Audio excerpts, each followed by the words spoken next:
Hey guys, it's Oluvids. I'm out here with the Tetsuya Nomura Young Jump interview.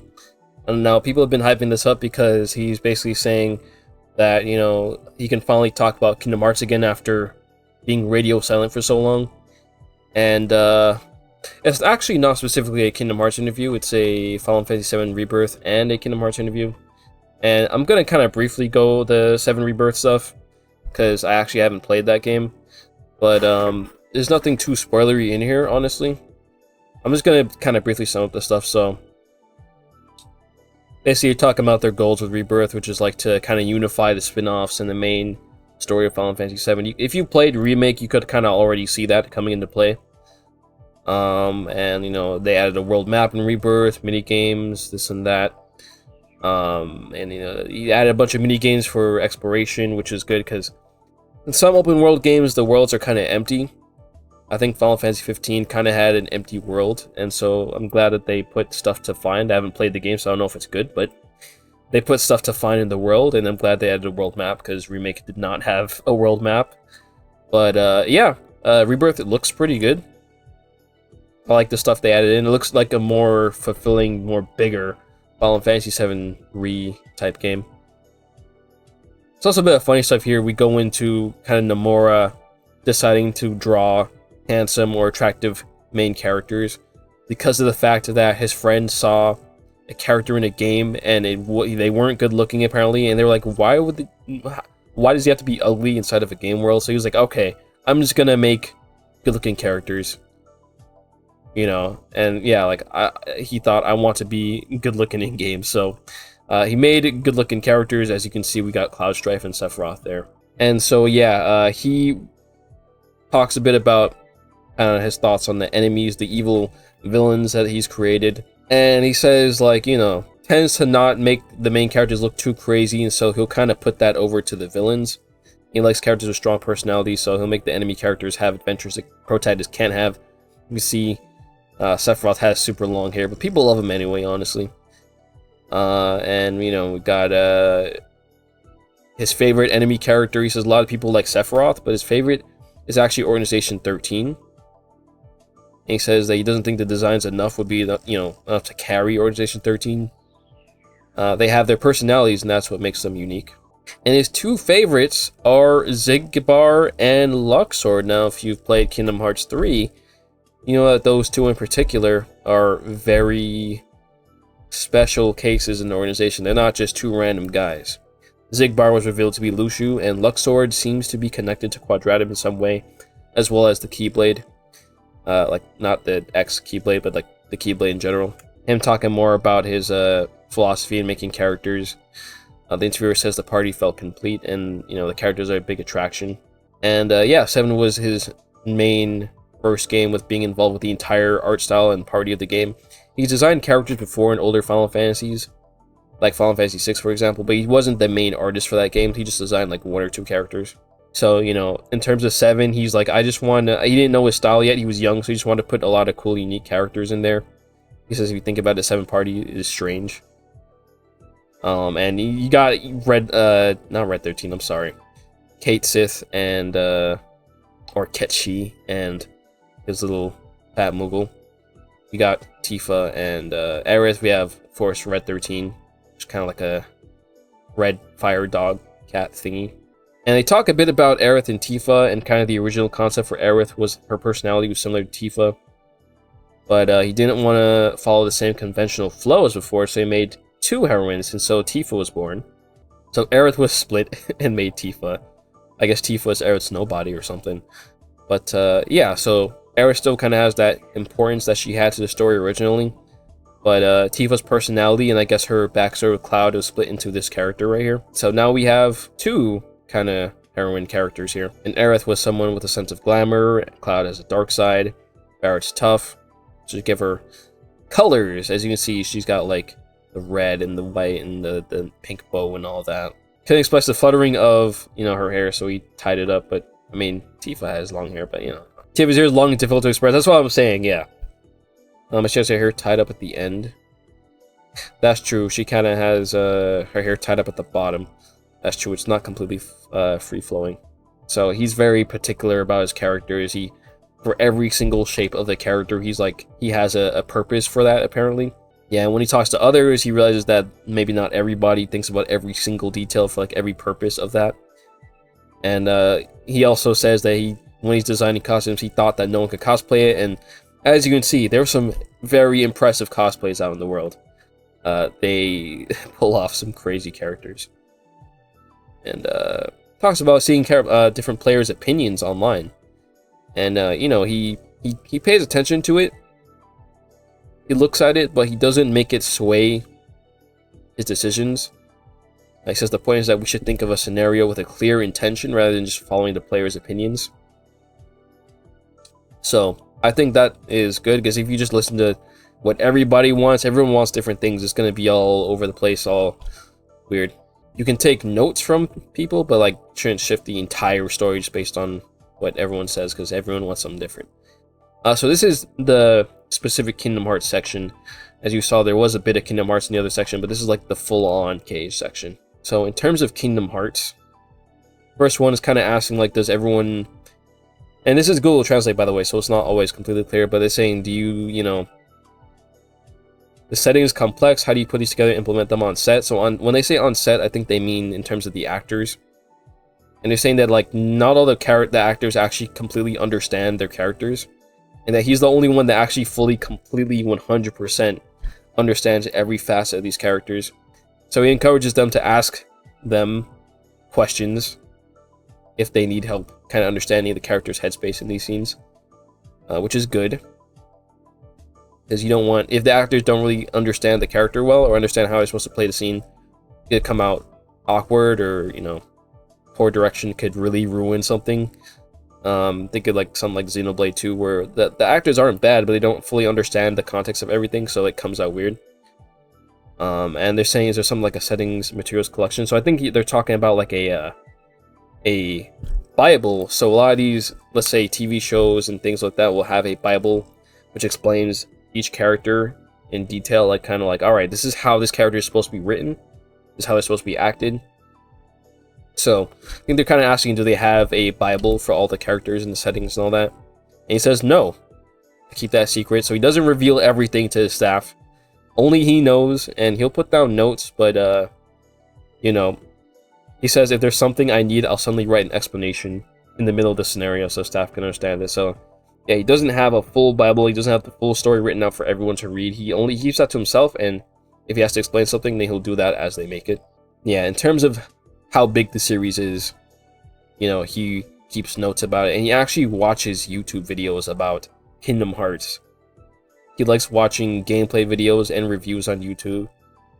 And he asks his staff to remember what happened. He doesn't look back at his notes, so he's just like, alright guys, let me know, fill me in on what happens, and I also watch some YouTube videos. And so yeah, he actually watches Kingdom Hearts YouTube videos. I don't know if he watches, like, English-speaking ones, or if it's mainly Japanese content creators. But yeah, for all I know, he could be watching any of these videos. He could have watched my my little Dream Eater video, if you guys know what I'm talking about. I'll put it in the card. Yeah. So he watches the analysis videos, but he doesn't watch it to influence his decisions on the storytelling. He just watches it because he thinks it's interesting. Sometimes he'll think, you know, oh, it's not as complicated as I thought it would be, or he's impressed with how deep they look into it. So he's just watching purely for his enjoyment. He's not watching it for, like, okay, I'll take this, what they said, and use that as an idea. So, and he said it before, he sticks to his intention, his idea for the scenario, usually. And I said some people point out the connection to FF series with the scenario writers are different. I'm guessing he means maybe people can point out similar themes with Final Fantasy and Kingdom Hearts despite being written by different people. It could be themes like how light and darkness, the one I could think of at least is how, you know, the whole light and darkness thing. That is actually in Final Fantasy as well. And, you know, Warriors of Light. You've seen, if you've seen kind of the older Final Fantasies and Final Fantasy 14, you see Warriors of Light fighting darkness, and even the balance of light and darkness is covered in things like Final Fantasy 3. So you can see similarities between Final Fantasy and Kingdom Hearts, but they're not written by the same people.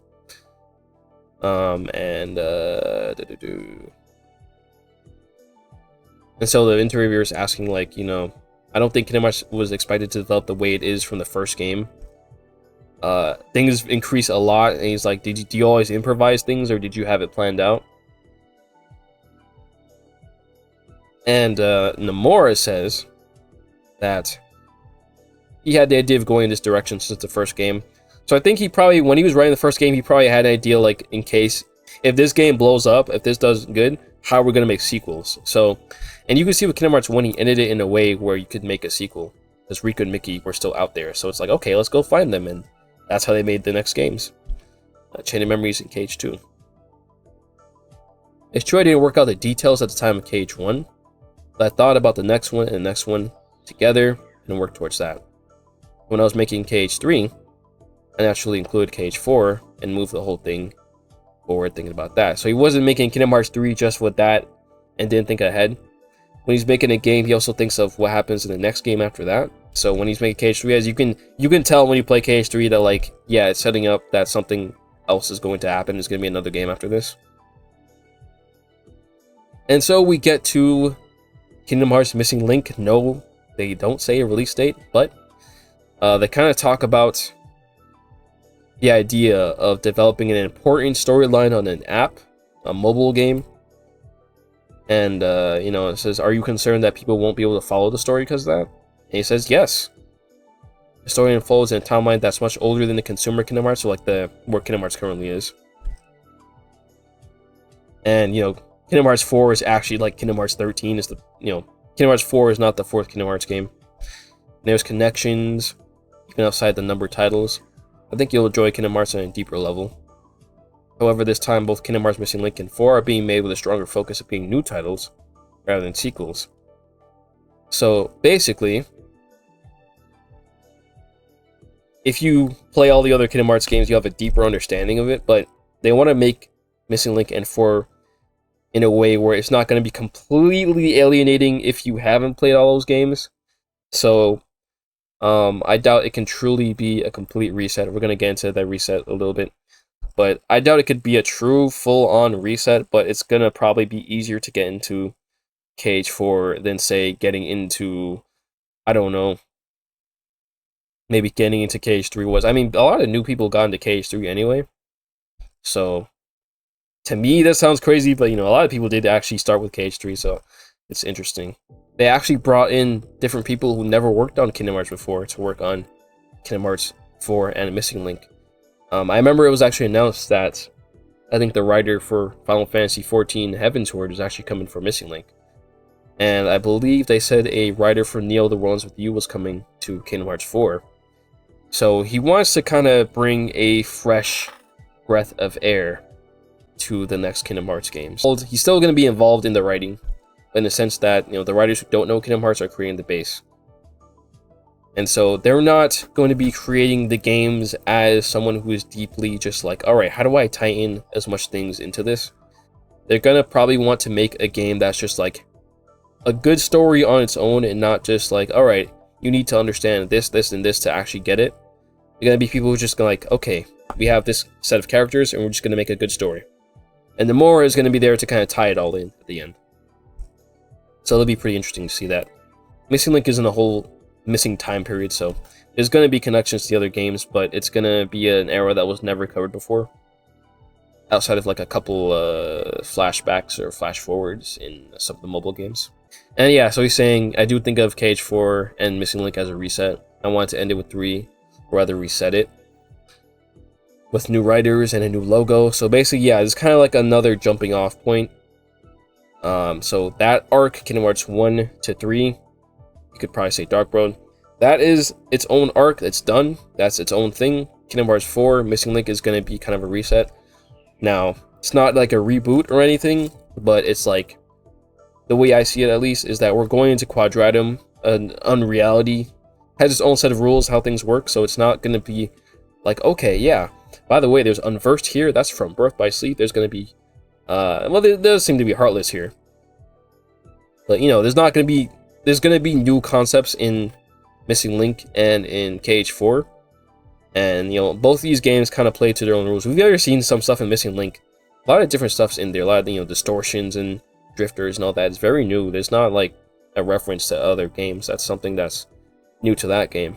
Those who know the ending of 3 will understand the reason Sora ended up, and then that was a way to reset it. So yeah, Sora's in a whole different reality, so it's gonna be completely different rules. And there are characters from Kingdom Hearts Key, but he's never met them before, so he's gonna have to meet them all over again. So if you didn't play those games, you're kind of gonna be experiencing that lore through Sora. At least that's what I think is gonna happen. But if you did play those games, you're gonna have a deeper understanding. You're gonna know, you're gonna be kind of ahead of the game in terms of all these new characters coming in. And they're talking about Quadratum, like, oh, is this completely in the new world? What's your intention with that? And it says that basically Quadratum isn't entirely straight up just real Shibuya.